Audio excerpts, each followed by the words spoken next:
Рік на волі, але без Криму. 25 жовтня 17-го двох заступників голови Меджлісу Ільмі Умерова та Ахтема Чийгоза, одного з в'язниці, іншого з лікарні, окупанти посадили на літак та відправили до Туреччини. Звідти вони вже прилетіли до України.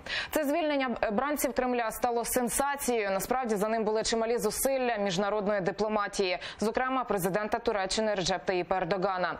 Самі ж Ахтем Чийгоз і Ільмі Умеров досі не знають, на яких законодавчих підставах отримали свободу. Владимир Путін засекретив укази про помилування, якого ні Чийгоз, ні Умеров не просили. Про це звільнення і чи є шанси витягти з кремлівських пазурів інших українських бранців – Вікторія Бойко. Кадри рік тому облетіли увесь світ. На них у Борисполі зустрічають кримців Ільмі Умерова та Ахтема Чийгоза. Вони повернулись із путінської неволі. Це сталося несподівано для усіх. Тоді бранці Кремля так розповідали про своє звільнення.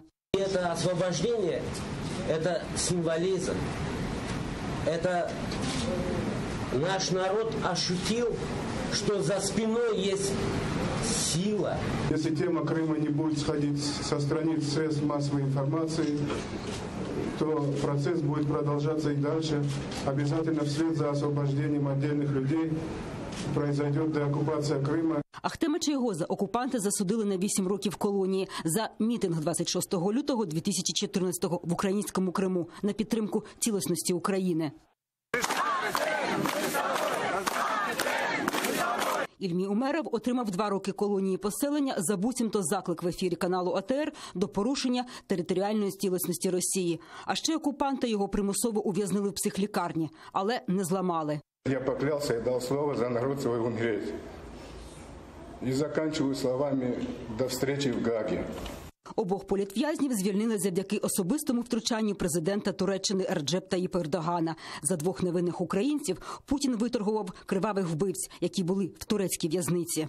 2 лідерів кримських татар обміняли на 2 російських агентів – Юрія Анісімова і Олексія Смірнова, агенти ГРУ, які були арестовані за вбивство главного редактора сайту «Кавказ-центр». І хоча сьогодні Чийгоз та Умеров на волі, та до рідного Криму поїхати не можуть, бо донині не знають, на яких законодавчих підставах отримали свободу. Вони помилування не просили.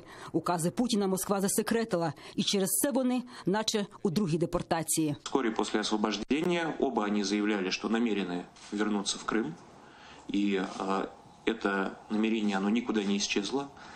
Для того, чтобы их правовой статус, если они окажутся в Крыму, был определен, необходимы эти указы президента. Ахтем Чийгоз і Ільмі Умеров сьогодні активно борються за свободу інших ув'язнених Росією. За рік виступали не на одному міжнародному майданчику, вимагали посилення санкцій як до Росії, так і її керманичів. Як впевнений Ахтем Чийгоз, на Путіна дуже мало тисне світова спільнота для звільнення ув'язнених українців. А що мешає настойчивости в этом вопросе того же Трампа, Меркель, либо Макрона?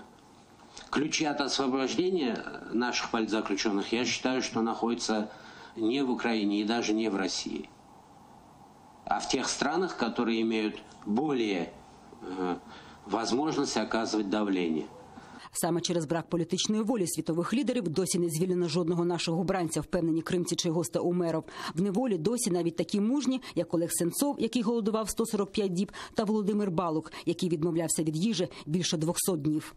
И не было продолжения вот этих обменов или освобождений каких-либо политических заложников. Как было принято решение политическое об освобождении Ахтема Чийгоза и Ильми Умерова год назад, так до сих пор ни по одному украинскому политзаключенному не принято политических решений подобного рода.